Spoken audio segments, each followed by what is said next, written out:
لائیں اور حکومت کے جو جتنے بھی ایسے اخراجات ہوتے ہیں جو غیر ضروری ہوتے ہیں ان کو کنٹرول کر کے ہم یہ 1% کا فرق ہم نے ڈالا ہے جو کہ بہت اہم فگر ہے. اسی طرح جو پرائمری ڈیفیسٹ جو کہ آپ کی جو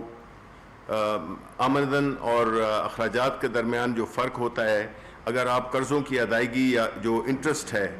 اس سود پہ وہ نکال دیں تو وہ ہمارا جو ایکسپیکٹڈ تھا وہ تھا 3.1، جبکہ ہم نے اس کو جو ہدف جو حاصل کیا گیا وہ 1.8، یعنی اس سے بھی بہتر، یعنی جتنا کم ہوگا اتنا وہ بہتر ہوگا. پھر کرنٹ اکاؤنٹ ڈیفیسٹ جو کہ ہم نے جب ہم آئے تھے تو اس وقت $20 ارب کا تھا، پچھلے سال اس کو کم کر کے 13 ارب کر دیا، اور اس کے 19-20 میں جو یعنی جو گزشتہ مالی سال تھا اس کو ہم کم کر کے $3 بلین لے آئے. اب یہ جو ہے یہ بڑا ایک امپورٹنٹ اہم فگر ہوتا ہے، کیونکہ یہ آپ کی جو امپورٹس ہوتی ہیں، آپ کی جو ایکسپورٹس ہوتی ہیں، اس کا ظاہر ہے جب آپ امپورٹ کریں گے تو اس کے لیے ڈالر چاہیے ہوتے ہیں، اور اگر آپ کے پاس اتنے ڈالر نہیں ہیں تو ظاہر ہے وہ پھر بوروئنگ کرنی پڑتی ہے اور آپ کی کرنسی پہ بھی بہت پریشر پڑتا ہے. تو اس کو ہم نے کم کر دیا. اس کی وجہ ترسیلات کی زیادہ ہونا بھی شامل ہے، اس کی وجہ اس میں جو ہمارے اسٹیٹ بینک کے ریزروز ہیں وہ بھی شامل ہیں، ہماری ایکسپورٹس بھی بڑھی، تو اس کی وجہ سے جو ہمارا جو کرنٹ اکاؤنٹ ڈیفیسٹ ہے وہ بڑے مینیجیبل آ گیا ہے. مطلب ہے کہ وہ اب اتنا بڑا اماؤنٹ نہیں ہے کہ ہم اس کے میں مسلسل پریشان رہیں کہ یہ ڈالرز ہم نے کہاں سے پیدا کرنے ہیں، جس کی وجہ سے اگین جس طرح میں نے کہا کہ کرنسی پہ پریشر آتا ہے. اس کے بعد جو اسٹیٹ بینک کے جو ریزروز ہیں وہ $8.5 ارب تھے، اب وہ الحمدللہ $12.5 ارب ہو گئے ہیں. یہ وہ ریزروز جو کہ پرائیویٹ جو کہ بینکنگ جو پرائیویٹ بینکس کے پاس ہوتے ہیں یہ اس کے علاوہ ہیں. پھر میجر اکنامک سٹیمولس جو ہم نے دیا تھا کووڈ میں $1.2 کھرب کا، اس میں بجلی پہ ہم نے سبسڈی دی، گیس پہ جو ٹیوب ویلز تھے ان پہ ان کی جو بجلی تھی، قرضہ جات جو تھے جن لوگوں نے قرضے لیے ہوئے تھے ان کی ادائیگی میں ان کو ایک فیسلٹی دی گئی. اسی طرح فرٹیلائزر. اس کے علاوہ جو ہمارا جو بنیادی جو احساس پروگرام تھا کیش کے تھرو، ہم وہ کوئی 1.5 کروڑ لوگوں تک ہم نے وہ پیسے پہنچائے بڑے شفاف طریقے سے، بڑے منظم طریقے سے. اسی طرح یوٹیلیٹی سٹورز میں بھی ہم نے جو سبسڈی دی وہ بھی ایک بہت اہم حصہ تھا، بیکاز مقصد یہ تھا کہ جتنے بھی غریب لوگ ہیں ان کو کم از کم قیمت پہ اشیاء جو ضروری اشیاء ہوتی ہیں وہ مہیا کی جائیں. پھر جو کنسٹرکشن پروجیکٹس ہیں جو کہ آپ جیسے جانتے ہیں کہ کنسٹرکشن کی انڈسٹری کو انسینٹیوائز کرنے کے لیے، اس میں آسانیاں مہارت دینے کے لیے جو حکومت نے مختلف اقدامات کیے، ان میں سے ایک سب سے جو اہم یہ تھا کہ وہ ان غریب لوگوں کے لیے جو کہ گھر خریدنا چاہتے ہیں اور ان کے لیے بھی انسینٹیو رکھا کہ ان کو بڑے ہی کم مارک اپ پہ قرضہ جات کی فراہمی، اور اس میں بھی پھر حکومت کی سبسڈی دینا. اور اسی طرح وہ لوگ جو کہ کنسٹرکٹ کر رہے تھے جو کہ بلڈرز تھے ان کو بھی ٹیکس میں چھوٹ دی گئی. یعنی اگر ہم $100 لیتے ہیں تو وہ ٹیکس ہم نے 90% کٹ کر کے اس کو صرف $10 کر دیا، تاکہ لوگ اس ایکٹیویٹی میں آئیں اور روزگار کے مواقع بھی مہیا ہوں اور لوگوں کو گھر بھی مل سکیں. وہ لوگ جو کہ ساری عمر ایک خواب دیکھتے ہیں گھر خریدنے کا، ان کے لیے یہ ایک بہت بڑی فیسلٹی دی گئی.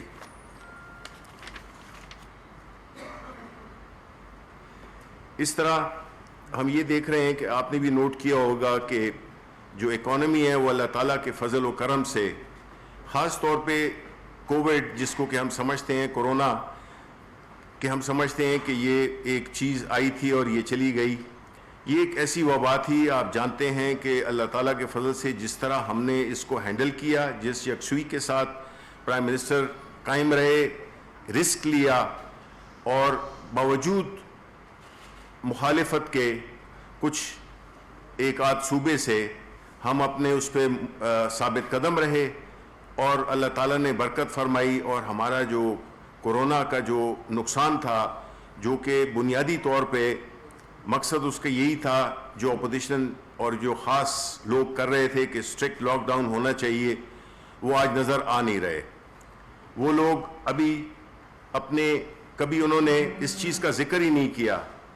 کیونکہ وہ تو ایسا طبقہ تھا, وہ اشرافیہ تھی جو کہ اپنے آپ کو تو وہ بہت محفوظ سمجھتی تھی, اور ان کا اس سے کوئی سروکار نہیں تھا کہ وہ شخص جو کہ ایک ڈیلی اپنا روزانہ اجرت کماتا ہے اور اس سے اپنے گھر والوں کا پیٹ بھرتا ہے, ان کی پرواہ تو نہیں تھی. لیکن میں یہ سمجھتا ہوں, یہ میں اپنی طرف سے ایڈ کروں گا کہ دیکھیں جی, ہم تو بحیثیت مسلمان یہ ہمارا یقین کامل ہے کہ انما الاعمال بالنیات. اگر آپ کی نیت ٹھیک ہوگی, اگر نیت آپ کی غریب طبقے کو مدد کرنے کی ہوگی, تو اللہ تعالیٰ بھی اس میں مدد فرماتا ہے. ورنہ اگر ہم دیکھیں کہ بڑے بڑے ملک, ان کی اکانومیز بھی, ان کی جو شرح اموات ہیں اور جو ان کا معاشی نقصان ہوا ہے, وہ ہمارا اس سے کئی گنا بہتر, ہمارا کم نقصان ہوا ہے. اور یہ میرا خیال ہے کہ جب آپ کی لیڈرشپ ایسی ہو, جس کی نیت ٹھیک ہو, جو کہ غریبوں کی سوچ رکھتا ہو, ان کا درد رکھتا ہو, تو پھر اللہ تعالیٰ بھی اپنی اس میں ان کوششوں میں برکت ڈالتا ہے. ہم نے یہ بھی دیکھا ہے کہ اکانومی اب موو کرنا شروع ہو گئی ہے الحمدللہ. کئی ایسے اس کی فیکٹس اینڈ فگرز ہیں, جس طرح کہ آپ ایکسپورٹس لے لیں, تو اگر آپ پوسٹ کووڈ لے لیں جولائی کے مہینے میں, اس میں ہماری جو ایکسپورٹس تھیں وہ $2 ارب کی تھیں. آپ کا جو اوسط ایکسپورٹ جو پچھلے 20 سالوں سے $1.2 ارب کا بنتا ہے ایوریج, وہ $2 ارب ہوا. یعنی کہ ایک مہینے میں ہم نے $800 ملین کی زیادہ ایکسپورٹ کی. اسی طرح جو سیمنٹ کی سیلز ہیں وہ بھی بہت بڑھ گئی ہیں. جو پیٹرول کی کنزمپشن ہے وہ بھی تقریباً 8% کے قریب بڑھ گئی ہے. اسی طرح ڈیزل 15% کے قریب. اس کا مطلب ہے کہ جو ٹرانسپورٹ ہے, جو کارگو کی ہیں, وہ ساری اب ایکٹیو ہو گئی ہیں. اسی طرح جو فرٹیلائزر ہے وہ 567 ٹنز زیادہ خریدا گیا, تقریباً 22% زیادہ نارمل سے. اسی طرح جو ٹیکس ریونیوز تھے, ٹیکس ریونیوز خاص طور پہ ایسے دور میں جب کہ آپ کو پتہ ہے کہ اکنامک ایکٹیویٹیز کافی افیکٹ ہوئی تھیں, کئی انڈسٹریز بند ہوئی تھیں, کاروبار تقریباً رک گیا تھا, اس کے باوجود ہمیں $300 ارب کے اضافی ہم نے ریونیوز اکٹھے کیے, جو کہ تقریباً 23% زیادہ ہیں ہمارا جو ہدف تھا, جو ٹارگیٹ تھا. اسی طرح اسٹاک ایکسچینج دیکھ لیں آپ, اس وقت تقریباً 47% بڑھی ہے, اور دنیا کی سیکنڈ وہ اسٹاک ایکسچینج ہے جو کہ اس تیزی سے بڑھی ہے, اور ہائی والیوم پہ. بیکاز جو اسٹاک ایکسچینج جو کہ بنیادی طور پہ ایک ریفلیکشن ہوتی ہے آپ کی اکنامک ایکٹیویٹی کی, آپ کی اکانومی کی, اس میں اگر زیادہ حصص خریدے موومنٹ اور بیچے جائیں, اس کو ہائی والیوم پہ اس کا اتنا اٹھنا ایک بڑی ایک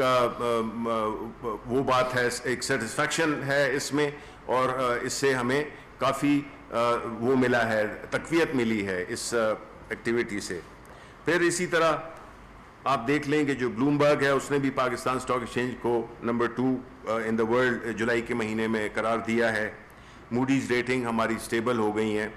اور اسی طرح یہ ساری چیزیں جو ہے تو بنیادی طور پہ جتنے بھی ادارے ہیں انٹرنیشنل, وہ آپ کی جب ریٹنگ کرتے ہیں تو اس کا یہی مطلب ہوتا ہے کہ آپ کی اکانومی کس حد تک سٹیبل ہے, اس کی اکنامک ایکٹیویٹی کی پروگرس کیا ہے, اور اس کے جو وہ ہیں اشاریے ہیں وہ کتنے مستحکم اور بہتر ہیں. تو اس لحاظ سے الحمدللہ ہماری کافی اس کے بعد مشکلات کے بعد ہماری اکانومی اب اللہ تعالیٰ کے فضل سے بڑھنے لگی ہے. اب آپ دیکھیں گے کہ انشاءاللہ اس میں روزگار بھی وہ ہوگا, کنسٹرکشن ایکٹیویٹی اور بزنس ایکٹیویٹیز بڑھیں گی, اور ہم جو یہ ہمارا جو ایک سخت وقت تھا وہ انشاءاللہ تعالی تقریباً گزر گیا ہے, اور آنے والا بہتر وقت ہمارا انتظار کر رہا ہے. تو اس کے بعد جو ایجنڈا آئٹمز جو ڈسکس ہوئے, اس میں آپ کی مطلب کی بات ذرا کر دوں, کیونکہ پرائم منسٹر صاحب کافی ہمیشہ پوچھتے ہیں, اور یہ چوتھی کیبنٹ میٹنگ ہے جس میں کہ وہ سب سے پہلے پوچھتے ہیں کہ میڈیا کے لوگوں کو پیسے آپ نے دیے ہیں یا نہیں دیے. اب اس کے لیے ظاہر ہے ہمارے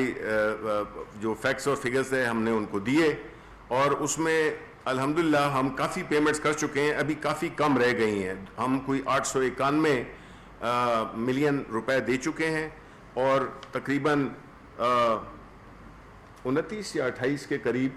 رہ گئے ہیں. تو ہم تقریباً 80% پیمنٹس کر چکے ہیں, اور جو بقایا ہیں وہ بھی پرائم منسٹر صاحب نے اب 24 گھنٹے کا نوٹس دیا ہے. 24 گھنٹے کا نوٹس دیا ہے کہ جی یہ ایسے وقت میں میڈیا کے جو بھی بقائے جاتے ہیں اس کو ہمیں بالکل زیرو کرنا چاہیے, اور ایک ایسا میکنزم بھی ہم بنا رہے ہیں جس میں کہ انہوں نے ہمیں وہ کہا, انسٹرکٹ کیا کہ ہم ایک ایسا میکنزم وہ کرنا چاہیے کہ بالکل بقایا جات جو ہے تو یہ اتنی سطح پر ہونے نہیں چاہیے. تو اس کے لیے انفارمیشن منسٹری نے بھی ایک میکنزم بنایا ہے, جس سے کہ انشاءاللہ ہم یہی امید رکھتے ہیں کہ آپ کے جو بقایا جات ہیں وہ زیادہ عرصہ نہیں پینڈنگ رہیں گے. جو پہلا اور دوسرا جو آئٹم تھا وہ تھا کابینہ کو مارگلر روڈ پر تجاوزات کے بارے میں بریفنگ دی گئی, کہ ہم نے یہ دیکھا ہے کہ جو وقت کے ساتھ ساتھ خاص طور پہ وہ لوگ جو زیادہ اثر و رسوخ رکھتے ہیں تو وہ کئی وائلیشنز کرتے ہیں. اس کا سدباب کرنے کے لیے سی ڈی اے چیئرمین کو یہ انسٹرکشن دی گئی تھی کہ وہ اس بارے میں پروگریس رپورٹ پیش کرے, اور اس میں یہ بتایا گیا کہ اس کی جتنی بھی گزشتہ 1.5 سال میں جتنی ناجائز تجاوزات تھیں جو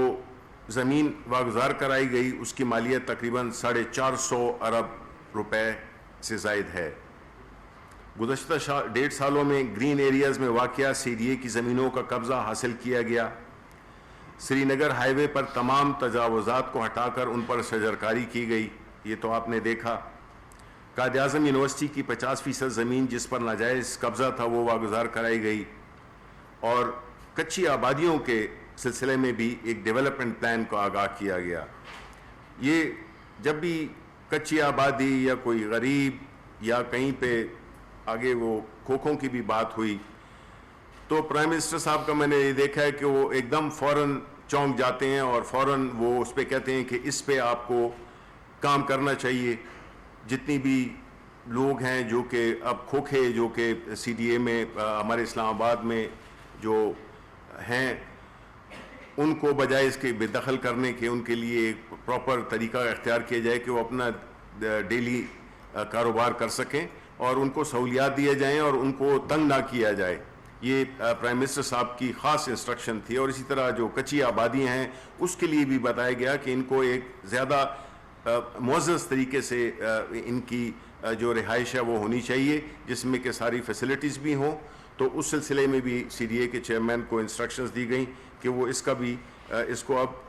گراؤنڈ پہ لائیں. پلانز تو بنے ہوئے ہیں. اسی طرح آئی جی اسلام آباد نے بھی پریزنٹیشن دی جس میں انہوں نے بتایا کہ انہوں نے تقریباً 1537 ایکڑ زمین واگزار کرائی ہے, جس کی مالیت اگین 450 ارب سے زیادہ ہے. اور انہوں نے ہمیں اسلام آباد کی جو لا اینڈ آرڈر کی سچویشن ہے اس کے بارے میں بتایا, جس میں کہ انہوں نے یہ بتایا کہ 5 بڑے جرائم جن میں ڈکیتی, چوری, گاڑی چھینے جانے, نقب زنی اور اغوا کے جرائم, ان میں 37% کمی آئی ہے. باوجود اس کے کہ جب کووڈ جیسی یا کورونا جیسی ایک ایسی وبا نے ہمیں گھیرے ہوئے تھا, اس میں ظاہر ہے کہ مالی اور مشکلات بھی بہت تھیں. تو ایسی سچویشنز میں ذرا لا اینڈ آرڈر کی سچویشن بھی خراب ہوتی ہے, لیکن اللہ کا بڑا کرم ہے کہ ہم اس فرنٹ پہ بھی ہماری پازیٹیو پروگریس ہے. پھر جیسے میں نے پہلے کہا کہ جو وہ ہیں جو غریب افراد خصوصاً جو کھوکھے والے غریب افراد ہیں ان کو متبادل جگہ اور ٹھیلے فراہم کیے جائیں اور اس پہ سختی سے عمل بھی کیا جائے.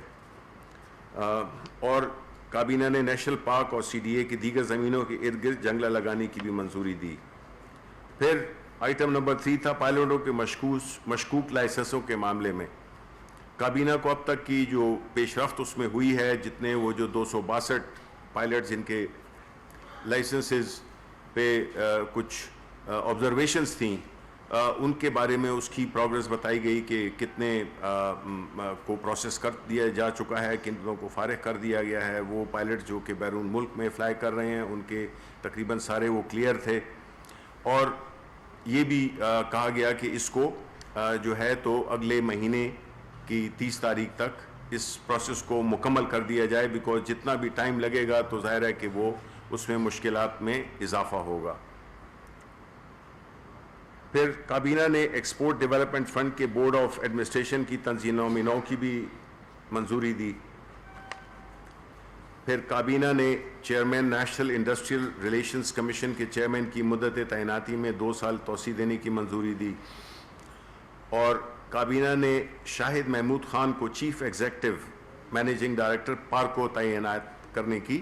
منظوری بھی دی. اور اس کے بعد اجلاس میں جو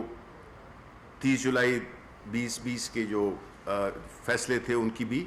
توثیق کرائی گئی. تو یہ بنیادی جو وہ تھا ایجنڈے تھے. اس کے علاوہ جو 14 اگست آ رہا ہے, جیسے کہ آپ جانتے ہیں کہ اس دفعہ کا جو 14 اگست ہے اس کو ہم نے بڑے بھرپور طریقے سے منانا ہے. اس میں ہم نے اللہ تعالیٰ کا شکر بھی ادا کرنا ہے اور ایک عہد نو کرنا ہے کہ ہم نے اس ملک کو اب جس طرح کی یہ چلتا ہے اس طرح نہیں چلانا. دیکھیں, ہم جتنے بھی یہاں پہ لوگ بیٹھے ہوئے ہیں, ہم پہ اب اس میں کئی نوجوان بھی ہیں, لیکن جو آنے والی نسلیں ہیں ہم ان کو وہی پاکستان نہیں چھوڑ کے جا سکتے جو کہ جس طرح سے یہ پچھلے 20, 30, 40 سال سے یہ چلتا آیا ہے. یہاں پہ ہمارے جو مستقبل کی جنریشنز ہیں, جو ابھی نوجوان ہیں, ان کے لیے ایک ہم نے لیول پلینگ فیلڈ مہیا کرنی ہے, ہم نے قانون کی بالادستی قائم کرنی ہے, اور ہم نے وہ اکنامک اپرچونٹیز کریٹ کرنی ہے جس سے کہ ہمارے لوگ جو ہے ایک بہتر کوالٹی آف لائف بھی گزار سکیں. اپنے جو ہمارا کلچر ہے, ہمارا جو مذہب ہے, اس کے اندر رہتے ہوئے ہم اپنے جو ہمارا جو اساس ہے, جو ہمارا جو کلچر کا, ہمارا جو مذہبی, اس کو ہم پروان چڑھائیں تاکہ ہم ایک خود مختار اور ایک انڈیپینڈنٹ قسم کی قوم ہوں. کیونکہ دیکھیں, جب تک ملک غریب ہوگا, جب تک اس کا انحصار قرضوں پر ہوگا, نہ تو ہماری کوئی بیرون ملک عزت ہوگی, نہ ہماری جو فورن پالیسی کی ڈیسیجنز ہیں وہ انڈیپینڈنٹ ہوں گی, اور اسی طرح جو ہے قوم کی جو میجورٹی ہے وہ غربت میں مبتلا رہے گی. تو اس کا عہد کرنا ہے. اور آپ کو میں یہ بھی بتاتا چلوں, یہ نہیں کہ میرا تعلق PTI سے ہے, لیکن یہ ہماری خوش قسمتی ہے کہ ہمیں اس وقت پہلی دفعہ وہ ایک ایسا لیڈر ملا ہے جس کا نہ تو اپنا کوئی ذاتی کاروبار ہے, نہ اس نے کوئی وراثتی سیاست کے نہ عمل میں وہ خود آیا, اور نہ اس کا کوئی آگے اس طرح سے کوئی وہ ہے کہ وہ اپنے بیٹے یا اپنی بیٹی کو سیاست میں لائے. تو وہ اس لحاظ سے یہ ایک آئیڈیل موقع ہے جس میں کہ ہم اس لیڈرشپ کا پورا بھرپور فائدہ اٹھائیں اور اپنے ملک کو اس راہ پہ چلا دیں جس سے کہ ہمارے جو مستقبل ہے وہ چاہے تعلیم کے لحاظ سے, صحت کے لحاظ سے, ترقی کے لحاظ سے ایک بڑا ہی ایک مستحکم قسم کا اور ایک خوشحال پرامن ملک بنے. بہت بہت شکریہ.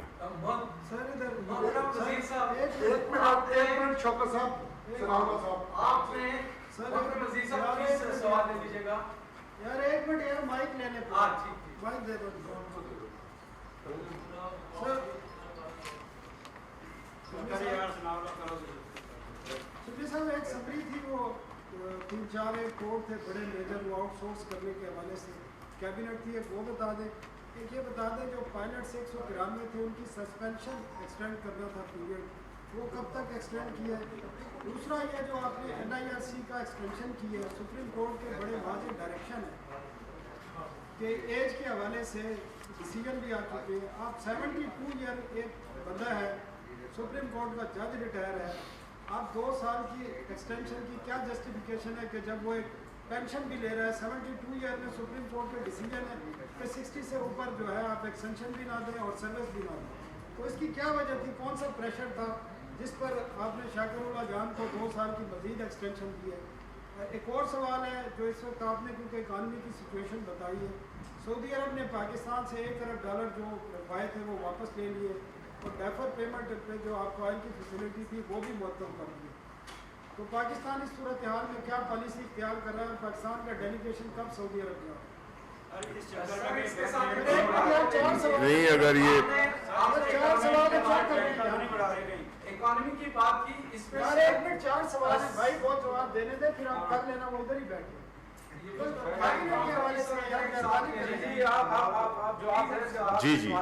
جی اچھا، جہاں تک کہ ہوائی اڈوں کا تعلق ہے اس میں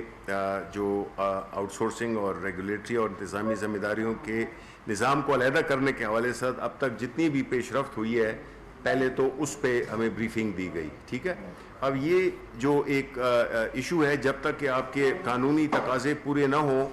آپ جو ہے تو اس کو نہ آؤٹ سورس کر سکتے ہیں نہ اس کو آپ ڈیوائیڈ کر سکتے ہیں. تو اس کی جو قانونی حیثیت ہے اس کو ہم نے پہلے ڈٹرمن کرنا ہے، اس پہ ہم کام کر رہے ہیں. اور ہم یہ سمجھتے ہیں کہ اس میں بھی اب ہم دیکھیں، اب ہم جو کام بھی کر رہے ہیں پرائم منسٹر صاحب وہ جو ہے تو ٹائم لائنز پہ بات کر رہے ہیں. تو انشاءاللہ یہ میکسیمم 90 ڈیز کی ان کو وہ دی گئی ہے، جس میں کہ یہ ایک جتنی جو لیجسلیشن کا ہے، قانونی جو پیچیدگیاں ہیں ان کو حل کر کے، اور اس چیز کو ہم نے کرنا ہے کیونکہ ہم چاہتے ہیں کہ ہمارے ایئرپورٹس جو ہیں جو کہ بنیادی طور پہ کوئی 27 کے قریب ہیں، جس میں سے کہ ظاہر ہے کہ کچھ ہیں جو کہ منافع میں ہیں، جو کہ اسلام آباد ہو گیا، پشاور ہو گیا، ملتان ہو گیا، کراچی ہو گیا، لاہور ہو گیا. باقی جو ہے تو جو ایئرپورٹس ہیں وہ ظاہر ہے کہ وہ انکم نہیں جنریٹ کر رہے because of the low traffic اور وٹ ایور. تو ان ساری چیزوں کو ہم نے منظم کرنا ہے. اس سے آپ کو یہ بھی اندازہ ہونا چاہیے کہ دیکھیں ملک کو پہلے کبھی ان حکومتوں میں کبھی ان چیزوں پہ سوچا نہیں گیا، بس ایک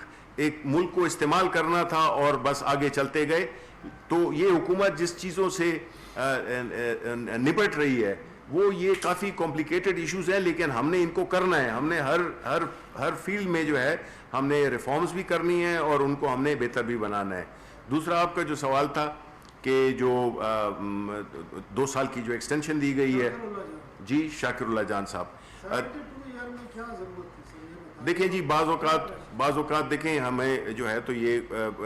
ہر اس میں یہ ریکمنڈیشنز بھی ہوتی ہیں، اور ہم یہ سمجھتے ہیں کہ جب آپ کو کوئی ایک اس سے بہتر کینڈیڈیٹ نہ مل سکے، ایٹ ٹائمز یہ بھی ہوتا ہے، تو اس کی بنیاد پہ ان کی ایکسٹینشن جو ہے تو ان کو دی گئی ہے. سسپینشن پیریڈ کتنا بڑھایا ہے پائلٹس کے وہ لائسنس؟ دیکھیں وہ اگلے مہینے کے 30 تاریخ تک یہ لمٹ دی گئی ہے، کیونکہ جس طرح میں نے کہا کہ اس کو ہم لمبا نہیں کرنا چاہتے، کیونکہ جتنا ہم اس کو لمبا کریں گے تو وہ غیر یقینی صورتحال برقرار رہے گی. بلکہ کابینہ نے تو بڑے ریلکٹنٹلی، جس کو کہتے ہیں کہ ہم نے کوئی بڑی اس سے ہچکچاہٹ سے ہم نے یہ 1 مہینے کی ایکسٹینڈ کی، لیکن سختی سے یہی کہا کہ اس کو ہم نے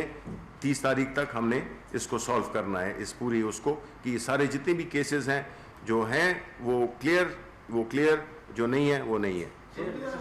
جی سعودی عرب کا جہاں تک تعلق ہے، دیکھیں سعودی عرب ہمارا ایک بڑا ہی ایک قریبی ملک ہے، برادر ملک ہے. اس نے ہمیشہ ہمارے ساتھ کھڑا ہوا ہے، جتنے بھی ہم سخت وقت میں جب بھی تھے انہوں نے ہمیشہ ہمارے ساتھ کھڑے ہوئے ہیں. ہمارے 2 اپنے جو عظیم ترین ہمارے جو مذہبی مقامات ہیں وہ بھی وہاں پہ ہیں، ان کے وہاں پہ ہماری بہت سی لیبر بھی وہاں پہ کام کرتی ہے. تو سعودی عرب تو ہمارے ساتھ ہمیشہ رہا ہے اور ہم ان کا شکریہ ادا کرتے ہیں. یہ پیسے جو ہے نا ہمیشہ کے لیے تو نہیں ہوتے ہیں، یہ تو دیے بھی جاتے ہیں، واپس بھی کیے جاتے ہیں. تو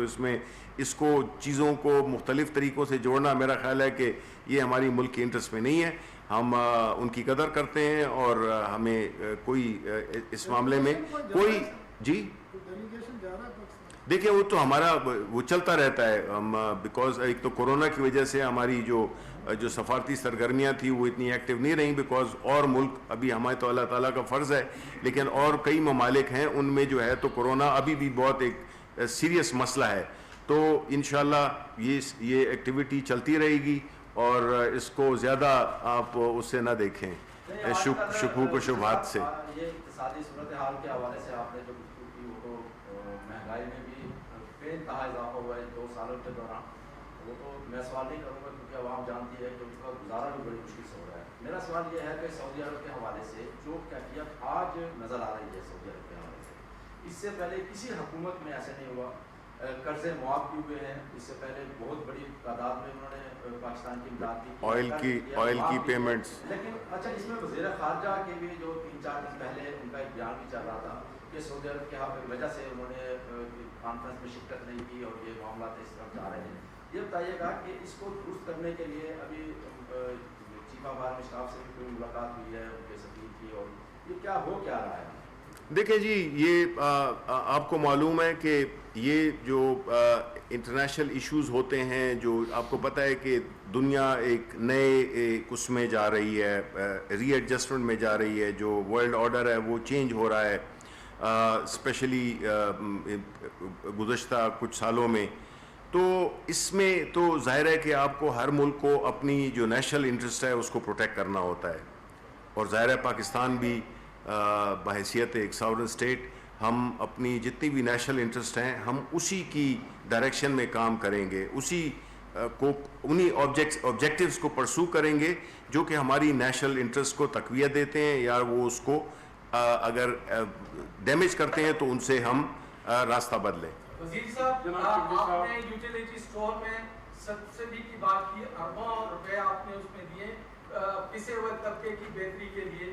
لیکن یہ خیال کیا جا رہا ہے, یہ تاثر ہے کہ وہ پسے ہوئے طبقے کی کو اس کا کم بینیفٹ ہوا, کچھ لوگوں کی جیب میں چلا گیا. جیسے چیئرمین یوٹیلیٹی اسٹور آپ کی پارٹی کے تھے, وہ اعزازی طور پہ کام کر رہے تھے. پرسوں ان کی اسٹیٹمنٹ آئی کہ میں بھوجن دل کے ساتھ کرپشن کو روکنے کا اختیار نہیں ہے تو میں مستعفی ہو رہا ہوں. دوسری بات سر, آپ نے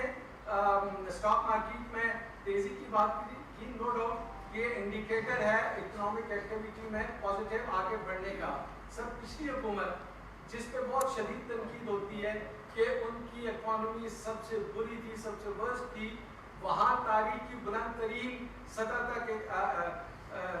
اسٹاک ایکسچینج کی ایکٹیویٹی گئی. اگر وہ بری ترین تھی تو ایکٹیویٹی ویسے وہاں تک کیسے چلی گئی؟ دیکھیں اسٹاک مارکیٹ واحد ایک انڈیکیشن نہیں ہوتی ہے, واحد انڈیکیٹر نہیں ہوتا ہے. جب آپ اس وقت مجھے پتہ ہے کہ 50 سے اوپر کے پلس کی فگرز تھی اس وقت, لیکن آپ اس وقت یہ بھی دیکھیں کہ جو ایکسچینج ریٹ ہے اس کو بڑے آرٹیفیشل مصنوعی طریقے سے اس کو سپورٹ کیا گیا تھا, ایکسپورٹس کو ڈسکریج کیا جا رہا تھا اور امپورٹس کو انکریج کیا جا رہا تھا. اسی وجہ سے ہمارا کرنٹ اکاؤنٹ ڈیفیسٹ جو ہے وہ $20 ارب کا ہو گیا تھا. تو مطلب یہ ہے کہ آپ جب دیکھیں, جب اکنامک پالیسی بنتی ہے یا اکنامک پالیسی کے جو نتائج ہوتے ہیں وہ اسی بنیاد پہ ہوتے ہیں کہ اگر تو آپ ایک جھوٹی یا مصنوعی قسم کی ایک خوشحالی یا ایک ریل پیل دکھائیں لیکن وہ دیرپا نہ ہو اور وہ اس کے پیچھے وہ کھوکھلی ہو, تو ظاہر ہے اس کا ملک کو نقصان پہنچتا ہے, لوگوں کو نقصان پہنچتا ہے. ہماری جو دوران میں ہمارے حکومت میں ہم نے سخت فیصلے کیے. دیکھیں آپ کو جب کوئی بھی کسی سچویشن سے جب آپ نکلتے ہیں تو اس میں آپ کو ایک سخت وقت ہوتا ہے. آپ دیکھیں یہ ایک بات بھولیں نہیں کہ دیکھیں کورونا جیسا وائرس اس نے تو دنیا کی بنیادیں ہلا دی ہیں. آپ کے اللہ تعالیٰ کے فضل سے, وہ یہ اللہ کا کرم ہے کہ ہماری حکومت کی نیت ٹھیک تھی. ہم نے کچھ شاید اپنا ہمارے جو NCOC کے ذریعے ہم نے اس کو بڑے سائنٹیفکلی اس چیز کو ہینڈل کیا, لیکن کرم اگر یہ بھی شاید کافی نہ ہوتی, کرم اللہ کا تھا. یہ چیز ہم کیوں فور گرانٹیڈ لیتے ہیں, یعنی یہ ہم کیوں سمجھتے ہیں کہ نہیں حالات جو ہے جیسے بھی ہوں چیزیں ویسے ہی نارمل چلیں گی. کسی بھی چیز کی ٹھیک ہے مہنگائی ہوئی ہے, اس کی مختلف وجوہات ہیں, سپلائی ڈیمانڈ لیکن کوئی ایسی چیز نہیں ہوئی ہے کہ آپ کہیں کہ جی دکانوں میں سٹورز خالی ہو گئے, سپلائی چین ڈسرپٹ ہو گئی, لوگوں کو پانی نہیں مل رہا, کھانا نہیں مل رہا, یہ ساری چیزیں اللہ تعالیٰ کے فضل سے ہم یہ بھی دیکھیں کہ ہم پوری دنیا, تو اس میں پاکستان تو بہت, ہم ساتھ والے ملک کو دیکھ لیں, انڈیا کو دیکھ لیں, تو ہمارے تو اس لحاظ سے اللہ کا شکر ادا کرنا چاہیے کہ ہمارے وہ, اس میں کوئی شک نہیں ہے. مطلب یہ کہنا آسان ہے, لیکن لیکن اتنا ضرور کہوں گا کہ دیکھیں جب ملک کا وزیر اعظم, ماضی میں کیا ہوتا رہا ہے, ان کو جو بھی اسکیمیں ہوتی تھیں وہ بڑے بڑے لوگوں کے اشرافیے کے لیے ہوتی تھیں. ابھی جو چیز, جو پالیسی انیشیٹو آپ دیکھیں خان صاحب کا, وہ جو ہے تو غریبوں کے لیے ہے, چاہے وہ احساس ہو, جتنی بھی چیزیں ہیں, یہ گھر ہو, یہ روزگار پیدا ہو کس کے لیے, یہ ان کے لیے, غریبوں کے لیے, یہ کھوکھے کس کے لیے, یہ غریبوں کے لیے, یہ ساری چیزیں. وہ آپ کا جو ایک لیڈر ہے جو کہ دل رکھتا ہے, جس کا دل غریبوں کے لیے دھڑکتا ہے, یہ صرف نعروں کی